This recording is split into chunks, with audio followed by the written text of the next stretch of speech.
Menteri Pelancongan Kesenian dan Kebudayaan Tiong King Sing menuntut permohonan maaf daripada Ketua Pemuda UMNO Muhammad Akmal Saleh.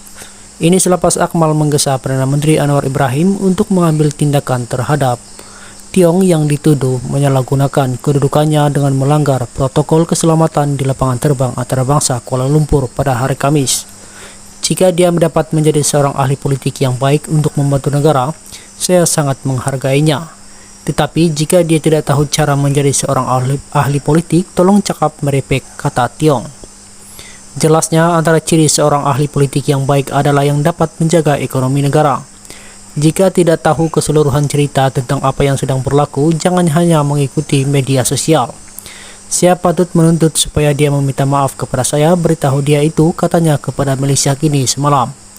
Akmal menggesa Anwar untuk mengambil tindakan tegas berdasarkan laporan oleh portal Bebas News yang mendakwa seorang menteri telah memasuki Dewan Ketibaan KLIA untuk menyelamatkan seorang warga negara Cina yang ditahan pihak imigresen.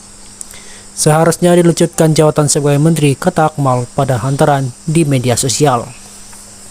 Laporan tersebut mendakwa menteri tersebut didakwa masuk ke Dewan Ketibaan tanpa memohon pas keselamatan. Pun begitu, Tiong menafikan laporan itu, berkata dia sudah pun mendapatkan pas masuk yang sah sehingga Februari tahun depan. Kaki tangan stesen TV Cina, Tiong berkata dia pergi ke KLIA pada kira-kira jam 3 pagi bersama dengan pegawai SPRM selepas dimaklumkan tentang penahanan wanita itu melalui panggilan telepon daripada kaki tangan Konsulat Jenderal Malaysia di Guangzhou. Wanita itu dilaporkan bekerja untuk stesen TV kerajaan Cina. Tiong juga mendakwa ini bukan kali pertama dia campur tangan dalam kejadian sedemikian dan kehadirannya pada Kamis di Terminal 1 KLIA telah mendedahkan rasuah di kalangan pegawai di lapangan terbang tersebut. Selanjutnya, Tiong berkata dia bersedia untuk berdepan dengan kabinet susulan dakwaannya mengenai rasuah yang melibatkan pegawai imigresen. Ya, tiada masalah, saya boleh katakan saya tiada isu. Saya tidak mempunyai sebarang agenda. Kerana yang pertama, kita mesti memberi keyakinan kepada pelancong dari seluruh dunia untuk datang, katanya kepada Malaysia Kini. Secara berasingan, Presiden Persatuan Agensi Pelancongan Malaysia (MATA) Muhammad Khalid Harun mengucapkan tahniah kepada Tiong atas usahanya untuk membasmi rasuah di pintu masuk negara. Khalid juga berkata salah faham antara pegawai imigresen dan pelancong yang tiba, terutamanya dari Cina, dapat diatasi dengan melibatkan penterjemah atau pegawai yang mahir dalam pelbagai bahasa.